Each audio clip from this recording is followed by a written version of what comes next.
Hey, Clean Nation, Mike Campion here with the amazing Jenell Newell. Again, as always, the funnest name to say on the team. Try it out loud at home. Jenell Newell. It's delightful. Take a minute, enjoy it. Okay, Jenell is one of our performance coaches. Today, we are going to talk about what I don't know if it gets talked about a lot, but I know it holds people back quite a bit. That I don't even know if we think it out loud, but that gut feeling of I couldn't possibly. And that could mean a lot of things. I couldn't possibly fire this operations manager that I know is killing me, but I feel like it would be whatever. I couldn't possibly raise price on my clients. I couldn't possibly have this difficult conversation with my cleaner or with a customer or with a vendor, right? I couldn't possibly cut off services to my client if they stop paying me. I couldn't possibly demand to be paid in advance. I couldn't possibly say no to anything, any terms. If someone weighs money, I got to take it. So that's the problem. Let's talk about, I won't say the problem solution, but that's one of the things that really hold people back. Let's walk through how you can take control and go, well, I can do whatever I want to do. Like we got to pay taxes and die.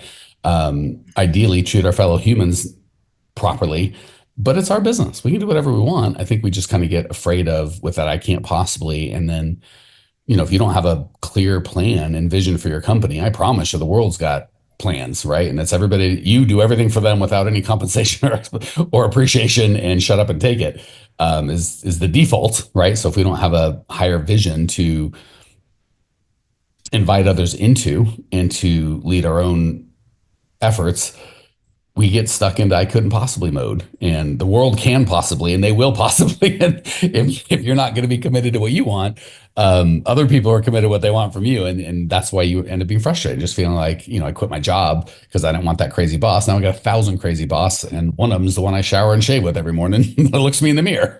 That guy's crazy or gal's crazy and always tell me what to do. So Suzanne, when you get, even our clients, Suzanne, Jenell.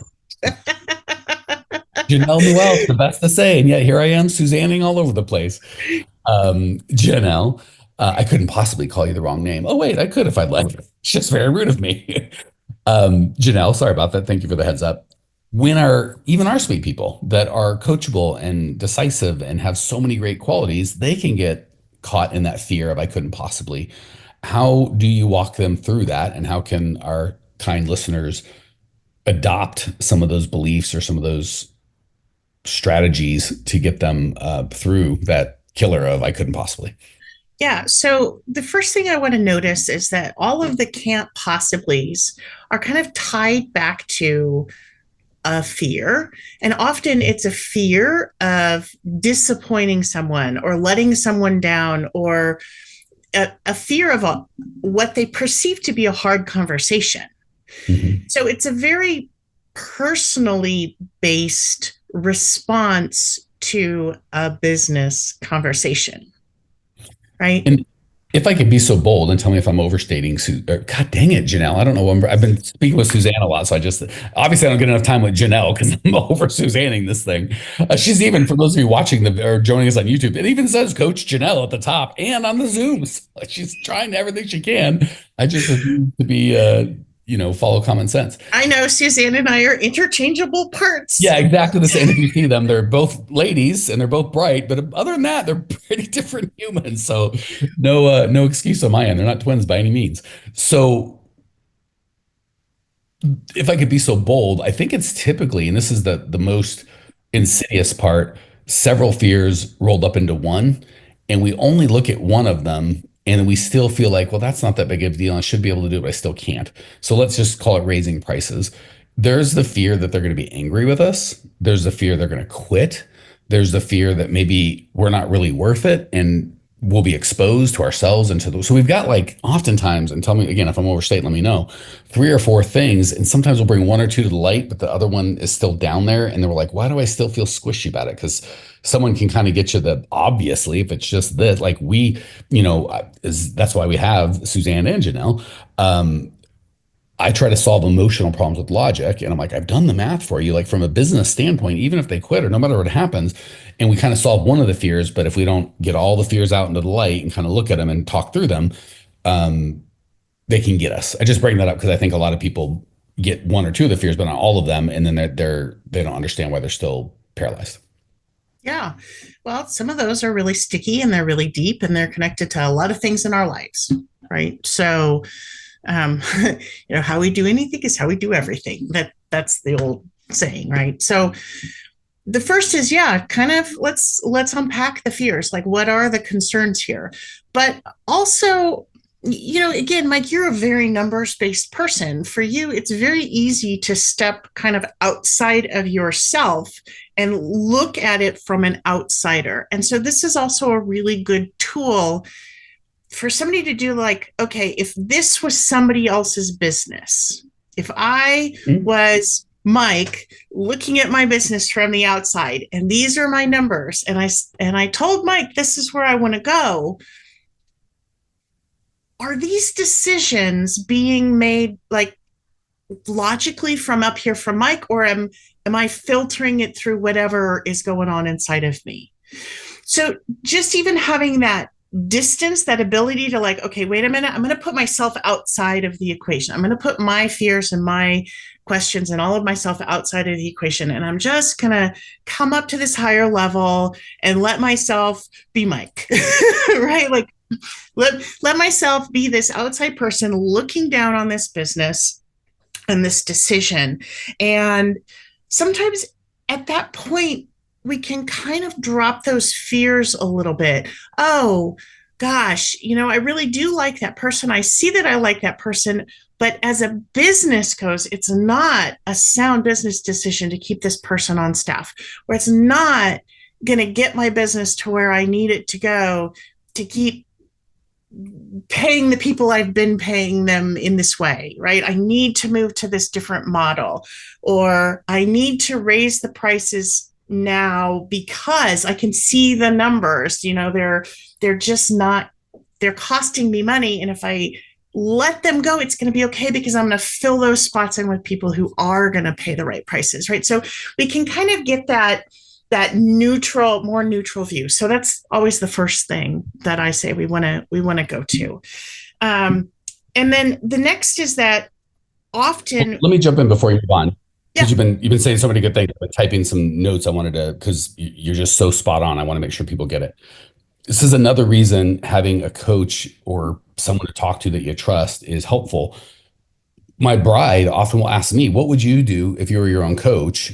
And then I go, okay, well, if I was looking at this like that, and then it's very, very clear. Like as we coach, it's so funny. Sometimes I'm sure you get this in your group calls as well, Jenell.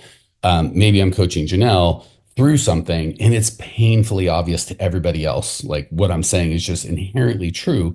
And Janelle's just stuck.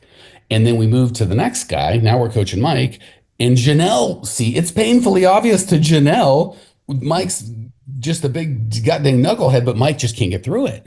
So that's part of the reason for the group is like we get clear on other people and then we go just a little bit biblical. For other you guys know the story of David, he sent a guy to war so he could sleep with his, or he slept with this guy's wife and she was pregnant, so he sent him to war to die.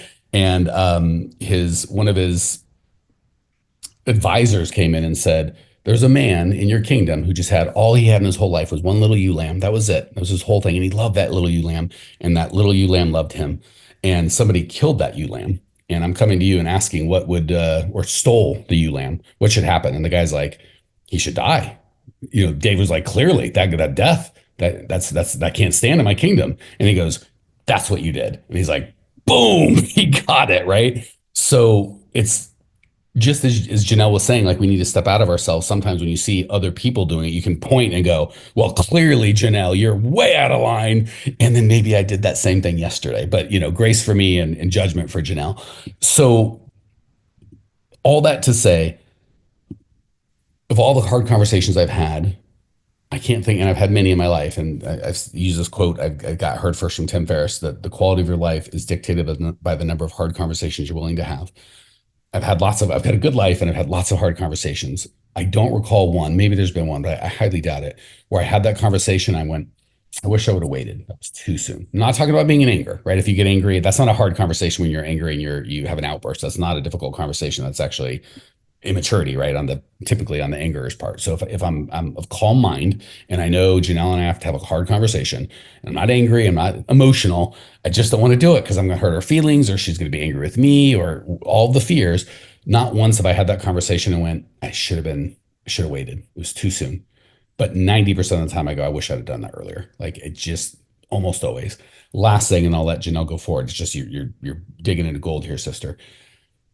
Most of the time when we coach people to do hard things, they feel so much better immediately after. Like 70, 80% of the time, immediately after. I always talk about going on stage. I book a gig and I love it. They pay me a bunch of money and I'm like, this would be great. And then starting about a week out, I'm like, why did I do that? And certainly 10 minutes before I go on, I'm like, God dang it, I'm never doing another speech again. This is so stupid. And I've got all this fear, right? Like I said, the loneliest time is on your deathbed and before you step onto stage. I've only done one. That was fairly lonely. Ain't no one gonna help you, right? It's just you, baby. As soon as I get on, everything's great. And when I get off stage, I'm like, why don't I speak more? I love this. This is the best, right? So that's not always the case with difficult conversations, but usually. Worst case scenario, worst case. And I'm thinking of a guy named Spencer who had a hard conversation with a lady that was with him. And I'm like, dude, you're going to feel so much better in 2 weeks. It'll be great. It took like 6. It was longer than we thought. So that was the worst I can think of. But in 6 weeks, he was so glad. And he still is. And that was probably 2 years ago. Mike Campion here. Do you ever listen to the podcast and go, this is great information. I just wish I could actually get it implemented. And I wish I could get some help. Well, we do that. If you would like either myself or my team's help actually coming up with a plan that's specialized to you and your business, because with these podcasts, obviously we have to be very general and we can only go 20 minutes at a time. If you'd like to jump on a call with myself or my team, go to growmycleaningcompany.com/talk. We'll jump on a call. There's no charge. And we'll help you get some absolute clarity around exactly what to do next and how to do it. The reason we don't charge for these calls is the plan that we come up with, people want help implementing that. If that's the case, we're happy to talk about it. And if it's not, that's okay too. We're happy to just help you come up with a plan. So if you want to translate the information you're learning here into an actual plan that can change your life, give us a ring, growmycleaningcompany.com/talk. Love to either myself or have one of our coaches walk you through and actually personalize the content you get here to where you're at with your business. Talk soon. So all that to say, you're rarely going to have that hard conversation, wish you'd waited longer. You'll almost always wish you'd done it sooner. The majority of the time you'll feel better immediately after having that conversation. The time that you don't feel better, you will feel better, right? You will. So again, I'm solving all sorts of logical problems. I'm trying to solve emotional problems with logic. That's why we have Jenell. She's going to come in and make it helpful. But just from a logical, here's been my experience of how to deal with that. That's what I've got. Now we'll let Jenell kind of give you how to really work through it, probably in a more in-depth way. So, well, and you've kind of opened the door for me here, because when we're making a decision from fear or we're dreading, like, I can't possibly do that hard conversation because, well, the fear is going to naturally take us down the road of calamity and ruin, right? So our fears are naturally going to point to a future of all kinds of horrible outcomes, because that's what fear is about. It's there to keep us safe. And so fear is anticipating. We thought it was a good outcome. Right. If we thought it was a good outcome, we'd have the conversation. So by definition, not having the conversations because we're projecting in the future this terrible thing. And since we can't live it, we just have to live in this world where this thing is hanging over us the whole time. God, you said it so well, Jenell. So we're living on the road to ruin. And so we have to consciously pivot and literally change directions. And if I wasn't on the road to ruin, what is all the good that could come out of having this hard conversation? What is all the good possible future that I really would like to see as a result? What, in a year after having this hard conversation, am I going to look back and think about this hard conversation? Because in a year, I'm going to look back and go, dude, why didn't I do that 2 months earlier? Why didn't I do that 6 months ago?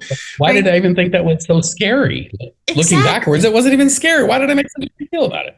Yeah. So we have to let ourselves come above, right? Let ourselves be the outside coach, or find those people who are the outside view to coach us. And then really consciously, and sometimes it's really hard, pivot and look for the road to success rather than the road to ruin, right? So we have to balance, I call it balancing the scales. So for every fear of the possible outcome, there's a possible great thing that could happen. Right. So we have to consciously kind of tip our minds that way. And then when we do those two things in combination, all of a sudden we find it crack, right? We can crack that I can't possibly to actually, I might be able to. And then we're allowed to step into it, right? Because you're right. On the other side of it, we're going to feel so much better. Life is going to be so much better. And I just want to point to, like, we just had a client who celebrated with us today, like an amazing turnaround in a month, just because he was not looking at the right thing the right way. Right. And I think he had maybe some can't possiblies in there. And then everything shifted. He started to have the right conversations and do the hard conversations. And it's like magic in his business. And so it's just being able to notice if I'm on the I can't possibly conversation, let's crack it, because you can, right? Just like you started this conversation, you can. People do. It's okay. On the other side of it, it's good for everybody. We can make it a win-win. Sure. I'm trying to type a bunch of stuff because you're saying so much, such good stuff, Jenell. First, we kind of talked about stepping out and go, what would someone I respect, or what would a coach or someone's, what would they think about this? I think a more powerful version of that might be, where is it I want to be? And what would that guy or that gal, how would he feel about this conversation? Or she feel about that conversation? And it's funny, having done this a while, and we get, clients that are doing 10,000, like, once I do 25,000 a month, then I'll be happy. And then we get guys doing 25,000. They think when they're doing 50, and the guys at 50, 100, and it goes on pretty much indefinitely. The guys at 100, there's certainly some different skill sets and some different beliefs, but I found overwhelmingly it takes so much more to knock them off, to make them wobble, right? So when we're little, a hard conversation literally might be, this employee clearly needs to go. Like, it's not even weird. And I take 3 weeks to do it. And that might be a $10,000 a month belief or attitude or behavior set. At $100,000 a month, it wouldn't even cross your mind to have that be a thing. Like, oh yeah, I got to talk to Jenell. Hey, Jenell, blah, blah, blah, blah, blah. Cool. Moving on. Like, it just wouldn't even do it. And you're like, well, at 100,000 a month, it's like, well, I got this $20,000 receivable it's not going to pay. And at $1 million a month, that does it. Like, it really is, you kind of get to choose of, do I want to have only comfortable conversations, which is, I don't know if you can do that completely in your life, but you could minimize and just get a job that's super easy, maybe with the government. Nothing wrong with that, but that'll just be that. But if you're like, no, I really want to build something special, that's fine. It's just, you can't say, I want to do the things that everyone else does. I just want wildly different results. And a lot of that price is doing the things that you're, if you want $1 million business or $10 million business, would that guy or this gal that does $1 million a month in revenue, would they freak out about this and be like, oh my gosh, I'm so embarrassed. Like, I'm so embarrassed that if that future person even looked back at this, he or she would just be like, I can't believe it. So that's the first piece. And the second piece is, for those of you guys who've been paying attention and listening for a while, the meta theme in a lot of our beliefs podcast is, you get what you focus on. And I don't think I'd looked at it clearly until you kind of laid it out for us, Jenell. By definition, when you don't want to have a conversation, you think you're opting out of that conversation, which you are, and you're really not. You're only putting it off because at some point it's going to come to a head, right? Like, you won't be able to make payroll, or that employee is going to show up drunk, or like, rarely can you just put the conversation off. It's like, or you can just not have the conversation. It's like, oh, you can have it. It's just not enough pain yet. Let's bring some more pain. Let's put it to the point where, like, okay, I can't handle it anymore. That part I got. What I didn't get, that you elucidated so clearly, Jenell, is you're choosing to stress about that thing the whole time. And you're constantly focusing on, well, I don't want to. Janelle's going to be angry, or she's going to yell at me, or she's going to quit, or she's going to make me feel this way about myself. And I can't avoid that. Even if I don't have the conversation, I still have that belief, and I'm just walking around carrying that heavy bag. And the only way to set it down is to have the goddamn conversation with Jenell. And I'll bet you the fear of me having that conversation with Jenell, if I stacked it all up, if I waited a month or God forbid 2 months, was worse than the, like, maybe it was a 2, but I carried that 2 for, 3 months. And then maybe talking with Jenell was an actual 6 or 7. Like maybe she did call me a name or yell at me and made me feel bad about myself. But it only lasted for like an hour. And then the next thing came up, and I just love that is you're not just choosing to put off a conversation, you're choosing to hold on to this pain and suffering and project this terrible thing happening. And we're going to get what we project. And when you're like, I don't want to have this conversation, you're like, I do want to keep projecting negative things and focusing on it. It's like, well, then that's all you're going to get. So I don't think I'm articulating as well as you do, Jenell, but I appreciate the light bulb that you popped in my head. All right. Anything you want to add or anything the good folks need to know before we start wrapping? No, just, an invitation to go look at the places where you're saying I can't possibly, or I don't want to, or somebody else, but not me, because those are all opportunities to have a different outcome, like to have something truly magical happen. Yeah. And anticipate it, right? Like we spend enough time thinking it's going to be terrible. It's going to be terrible. Spend a little bit of time going, what if it wasn't, right? I wouldn't want to have this conversation if it was all bad. There's got to be some good. Maybe if I just thought about the good for a minute. All right. I love that call to action. I know the temptation is just next, and just listen to a bunch of podcasts and feel really good, not do anything. I would encourage you, just take Jenell's feedback. And if there's that conversation you need to have, grab it, hit pause right now, go do it. If you aren't ready for that, you need a baby step, find a coach, find someone and commit to them. You're going to have it by this time, or just take some forward action to find kind of the biggest, I can't do that, right? I could never. And just even question it. Why couldn't I do it? What would happen if I did? What would happen if I didn't? The goal that I want to get, can I get to that goal if I listen to that, I could never? And can I get to that goal if I listen to all the I could nevers? And yeah, take an action. It'll feel great. I'll even say, shoot me an email, mike@growmycleaningcompany.com. If you took an action and feel great and want to share it with the world, let me know. And then again, reach out to our team. If that's what we do, is obviously we know what to do and how to do it. We want to encourage you to do it, but we want to help you get the mindset and beliefs that you need. So if you need, this is something you can do on your own, get to work, go do it, have that conversation. If you need some help, get the help. We're here for you. Appreciate your time and attention. Have a great day. Go do something that you thought you couldn't do at the beginning of this podcast, and we'll see you next time. Hey, Cleaning Nation, if you dug the content you just got, we don't do any ads and I don't sell anything on this podcast, but if you would just subscribe, rate, and review, it would be huge, and I'd be so appreciative. Not only is it going to help me, but you'll help other owners of cleaning companies across the world work less, make more, and get profitable. So if you appreciate the value we give, again, subscribe, rate, and review. It'd mean the world to me. I'd really appreciate it, and we sure appreciate your time and attention.